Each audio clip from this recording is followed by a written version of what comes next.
ഇത്തിരി ചോറൂടെ തരാൻ പറയടി ഏട്ടത്തിയോട്. നാണമില്ലേ നിങ്ങൾക്ക്? എന്തിനാടി നാണിക്കുന്നേ? ഇത് എന്റെ വീടാടി. എന്റെ ഏട്ടൻ അധ്വാനിച്ചുകൊണ്ട് വരുന്ന ചോറാ ഞാൻ ഉണ്ണുന്നേ. ഏട്ടൻ അധ്വാനിക്കുന്നേ ഏട്ടന്റെ ഭാര്യയ്ക്ക് മക്കുക എന്ന് നിനക്ക് തോന്നും, എനിക്ക് തോന്നുന്നില്ല. വേണമെങ്കിൽ നേരത്തെ ചോറെടുത്തുണ്ടോ? എല്ലാരും ഊണ് കഴിഞ്ഞിട്ട് ഞണ്ണാൻ നിന്നാലേ ചിലപ്പോ പട്ടിണി ആയി പോകും. ഞാൻ പട്ടിണി കിടന്നോളാം. അല്ലെങ്കിൽ എന്നെ എന്റെ വീട്ടിൽ കൊണ്ടുവന്നാക്കിയരെ. എത്ര കഷ്ടപ്പാടാണെങ്കിലും എന്റെ അച്ഛൻ എന്നെ പൊന്നുപോലെ നോക്കിക്കോളും. നിന്റെ അച്ഛൻ അയക്ക് ജീവിക്കാൻ അറിയാൻ കൂടി. അയാളോടൊപ്പമുള്ള പോലീസുകാർ പണം വാരുക. വല്ലപ്പോഴും 10 ഉലുവ ചോദിച്ചാൽ തരാൻ ഇടയിലുണ്ടോ? നിന്നെ കെട്ടിട്ട് എനിക്ക് എന്തുവാ തന്നേ? 10 പവൻ. അതും മേടിച്ചോണ്ട് നിന്നെ കെട്ടി എന്നെ വേണം തല്ലാൻ. അതും വിറ്റ് തന്നില്ലേ? ആ എന്താ ചങ്ങായിയെ കാണാൻ പോയതാ? അതെ, യേശുവിനെ കണ്ടിട്ടൊരു കാര്യം ഉണ്ടായിരുന്നു. ഒരു നാരങ്ങാലോ എടുത്ത് ഉപ്പിട്ട്. ഐസില്ലേ? ഇല്ല, അച്ഛന്റെ ലൈൻ തന്നെ പഠിക്കല്ലേ? അതെന്താ? നിങ്ങള് പോലീസ് ചേർന്ന് നമ്മുടെ കേശവൻകുട്ടി പറഞ്ഞു.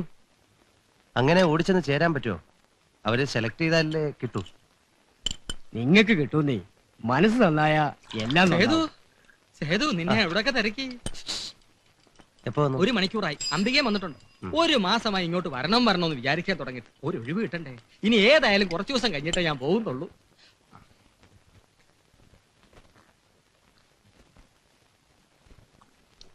ഞാൻ കൊടുക്കണോ? വേണ്ട, കുഞ്ഞാലിക്ക് അതൊന്ന് കുറിച്ചേക്ക്. ഒന്നുകൂടെ എടുക്കാം. വേണം. വേണ്ട വേണ്ട. സേതുവിനോട് മാത്രമായിട്ടൊരു കാര്യം പറയാനാ വന്ന് കേറി ഉടനെ തിരക്കിറങ്ങിയത്. വരണ വഴി ഞാൻ അച്ഛനെ കണ്ടു ജംഗ്ഷനിൽ വെച്ച്. എത്രയായാലും സേതുവിന്റെ പെങ്ങടെ കെട്ടിയവനല്ലേ ഞാൻ. ആ ഒരു ബഹുമാനം വേണ്ടേ? സ്നേഹത്തോടെ ഒരു വാക്കെങ്കിലും പറയണ്ടേ? അച്ഛൻ ഡ്യൂട്ടിയുടെ തിരക്കിലാവും. എന്ത് ലൂട്ടി? ദേ ഒരു കാര്യം ഞാൻ സേതുവിനോട് പറയാം. ഇഷ്ടമില്ലാത്തടത്ത് പറ്റിക്കൂടുന്ന ടൈപ്പ് അല്ല ഇരമണൻ. അഭിമാനം വിറ്റ് തിന്നുന്നവനല്ല.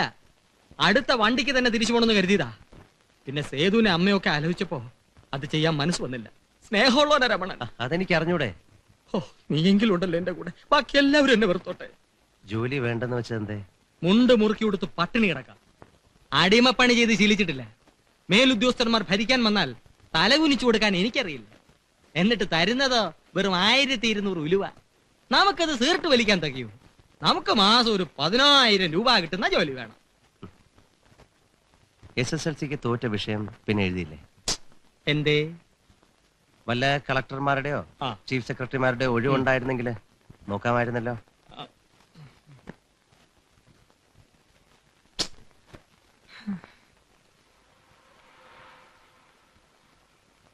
$300 മതിയാവില്ലല്ലേ? ധാരാളമായി. 2 ദിവസത്തെ കാര്യമല്ലേ ഉള്ളൂ. എല്ലാം നല്ലോണം നോക്കിയിട്ടില്ലേ? അക്കാര്യത്തെ അച്ഛൻ പേടിക്കണ്ട. ഈ ശരീരം വെച്ചുകൊണ്ട് ഫിസിക്കൽ ടെസ്റ്റിന് 4th റാങ്ക് വാങ്ങിയില്ല ഞാൻ. ഇതിന് നമ്പർ 1 ആയില്ലെങ്കിലും നമ്പർ 2 എങ്കിലും. നമ്പർ 2 എന്ന് വെച്ചാൽ വേറൊരു അർത്ഥം കൂടിയുണ്ട്. നമ്പർ 2 അക്കൂസി പോടാ. നിനക്ക് വീട്ടിലങ്ങനെ ഇരിക്കാൻ പാടില്ലേ? ഇന്നലെ പിന്നാലെ വന്നത്? ഞാൻ സേതുവിനെ യാത്രയാക്കാൻ. അച്ഛാവന്റെ ഒരേ ഒരാളിയനല്ലേ ഞാൻ. അല്ല, അച്ഛൻ പറഞ്ഞില്ല, ഞാൻ പൊയ്ക്കോളാം. ഇതോ വെച്ചോ, എന്തെങ്കിലും ആവശ്യമുണ്ടെങ്കിലോ? വേണ്ട അച്ഛാ. ഇതോ വെച്ചോ, എന്നാ പൊയ്ക്കോ, സമയം കളയണ്ട. ശരി.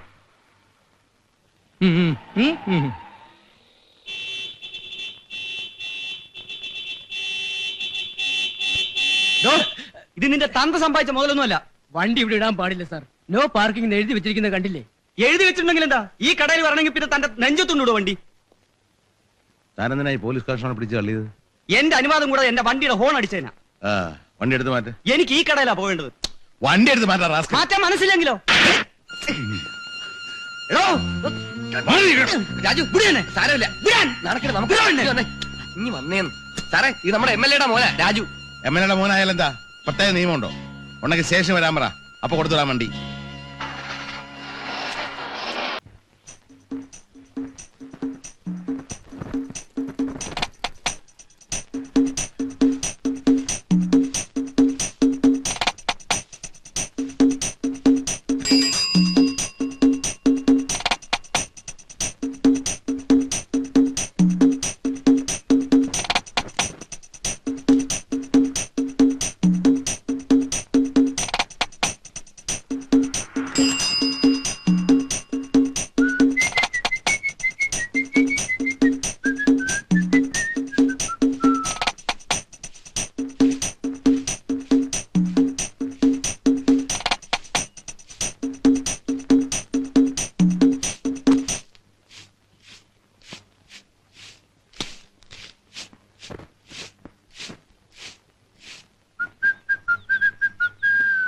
അളിയോ നിങ്ങളുടെ വീട് വാടകയ്ക്കെടുത്ത പാട്ടുകൾ കൊള്ളാലോ. 2 നല്ല പീസുകളുണ്ടല്ലോ. അളിയോ ആർക്കും പറയാതിരിക്കുകയാണല്ലേ. എടാ സുരേഷ്, അത് നീ അങ്ങനെ ഒറ്റയ്ക്ക് സൂക്ഷിക്കാന്ന് വിചാരിക്കണ്ട. ഒരു പാവാട കാര്യമുണ്ട്, നല്ല രസ്യം വിത്ത. ഞാനൊരു നമ്പർ ഇട്ടപ്പോ അവളും തിരിച്ചൊരു നമ്പർ ഇട്ടു. അതിന്റെ മൂത്ത ഒരെണ്ണമുണ്ട്, അത് നല്ല അലുവയാ. വേറെ ഉണ്ടോടാ? ആ വേറെ ഉണ്ട്. ഓ ഏതായാലും ഇളയതിനെ ഞാൻ ബുക്ക് ചെയ്തിരിക്കാ. നീ ഇവിടെ കൊണ്ടാക്കിക്കരുത്. ഇനിയുള്ള ഏത് സൈസാന്നാ പറഞ്ഞ? പൊടിയാ? ഈ സൈസാ നോട്ടുണ്ടോ? ഏത് സൈസ്? ഈ പൊക്കോ ഈ വണ്ണോ ഒക്കെ ഉണ്ട്. ഇളയതിന്റെ മൂത്തതിന്റെ ഇടയ്ക്കുള്ളതാ. ഒരു നമ്പർ ഇട്ട് നോക്കാം. സേതു, ഇവൻ ചുമ്മാ വളവളാന്ന് പറയണ. എടാ നാറി, ഇത് അവന്റെ ചേട്ടനാ സേതു. സേതു സീരിയസ് ആയിട്ട് എടുക്കരുത്, ഇതവന് സ്ഥിരം പറ്റുന്നതാ. നമ്മുടെ ASI ഗോപാലകൃഷ്ണൻ സാറിന്റെ മകനാ സുരേഷ്. സോറി കേട്ടോ, വെരി സോറി. ഈശ്വര, എന്ത് പറ്റിയെന്ന് നോക്കണേ. ഒരു വാക്ക് പറയാൻ പാടില്ലായിരുന്നോ?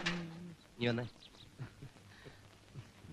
വീട്ടിലെന്റെ സിസ്റ്റേഴ്സിനെ കൂടാതെ അമ്മയുണ്ട്. അയ്യോ. അതല്ല, നമ്പറും അഭ്യാസം ഒന്നും എടുക്കാതിരിക്കാൻ വേണ്ടി പറയാ. അയ്യോ സോറി കേട്ടോ, ഞാൻ കാല് പിടിക്കാം. വേണ്ട വേണ്ട. എന്താ പേരെന്ന് പറഞ്ഞ? സുരേഷ്. ഫ്രണ്ട്ലി ആട്ടോ. കുഴപ്പമില്ല. നെളിഞ്ഞിരുന്ന് എണ്ണിക്കൊള്ള തെണ്ടി കള്ളപ്പണം കരുതേന്ന് നടത്തിയ കഴിവാണ് മോൻ. എല്ലാത്തിനും കൂട്ടുന്നത് എന്നെ ഇപ്പൊ വേണ്ടതായി. ജോസിന്റെ വാലാട്ടിയോട് ചോദിച്ചാ 100 1000 കൊടുക്കും.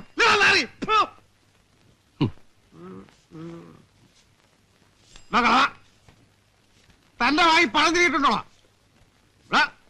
ഒരു 100 രൂപ വെച്ചാൽ താൻ തരില്ലേ?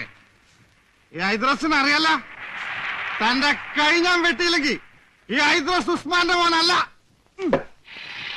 പൂജപ്പുറ സെൻട്രൽ ജയിലെ ഓക്രികൾക്കുള്ളതാ. കണക്ക് തെറ്റിച്ചിലോട്ടാ ഹൈദ്രോസേ. നീ നിന്റെ പാട്ടിന് പോ. ഇതൊരു മാരണമായല്ലോ. ദേ കത്തി വേണമെങ്കിൽ ഞാൻ റോഡിൽ അറിയും. ആ കുഞ്ഞവിടെ നില്ലെന്ന്. ഇതൊക്കെ അവന്റെ ജാടയല്ലയോ. ഉർമീസേ, ആ ജോസിന്റെ ആളുകൾ വല്ലവരും ഉണ്ടെങ്കിൽ ഒന്ന് വരാൻ പറയണം. കീരിക്കാരൻ ജോസിന്റെ പേര് പറഞ്ഞ് പേടിപ്പിക്ക. അതെങ്കിൽ മനസ്സിലിരിക്കട്ടെ, ഒരു ദിവസം ജോസിന്റെ പണ്ടാം കുത്തി ചോർത്തിയില്ലെങ്കിൽ ഈ ഹൈദ്രോസ് അങ്ങാടി ജീവിക്കില്ല. എടാ, നാക്കിന് നരമ്പില്ലെന്ന് വെച്ച് വായത്തൊന്ന് പറഞ്ഞ് തല്ലുകൊണ്ട് ചാകണ്ട. കുഞ്ഞിനെന്താ വേണ്ടേ? അരച്ചാ കരി. ആ അരച്ചാക്ക് അരിയാണെന്ന് കൊടുത്തേക്ക്. നീ ആവാ പുതിയ താമസക്കാരനാ. ഹെഡ് കോൺസ്റ്റബിൾ അച്യുതൻ നായരുടെ മോന. സേതു എന്നാ പേര്. ഓ പോലീസുകാരനാ. ഒരു 10 രൂപ കൊടുക്കല്ലേ കൊടുക്കല്ലേ. താന് ചുമ്മാ മാറി. ഇനി കാണണം. താൻ ചെവി വിളിക്കോ. തന്നെ ഈ റോട്ടിലിട്ട് പന്ത് തട്ടവനെ തട്ടിയില്ലെങ്കിൽ താൻ വഹിക്കാം.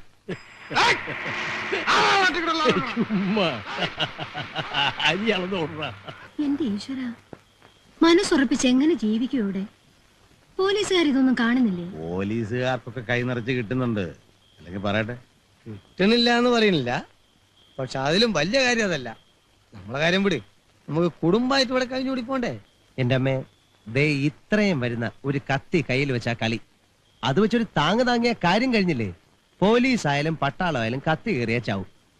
ഇതൊക്കെ കാണുമ്പോ വേറെ വല്ല ജോലിക്കും പോണതാ നല്ലതെന്ന് തോന്നും. നമ്മളൊക്കെ ആണുങ്ങളല്ലേ സേതു?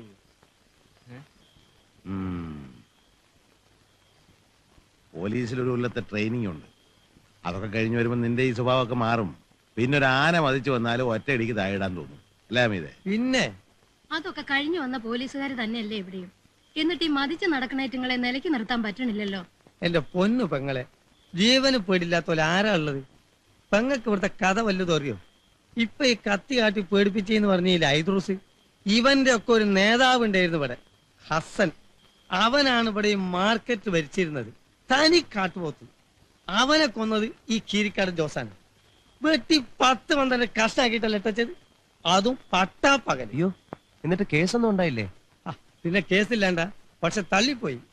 ഒരാളും ജോസിനെതിരായിട്ട് സാക്ഷി പറയില്ല. പറഞ്ഞാ പിന്നെ ഇവിടെ ജീവിക്കണ്ടേ? പറയുന്ന സംശയം തോന്നിയ ഒരാളെ പിടിച്ചു കൂട്ടിക്കൊണ്ടേ തല്ലി ചതച്ച് ചപ്പിലേക്കാഞ്ഞു.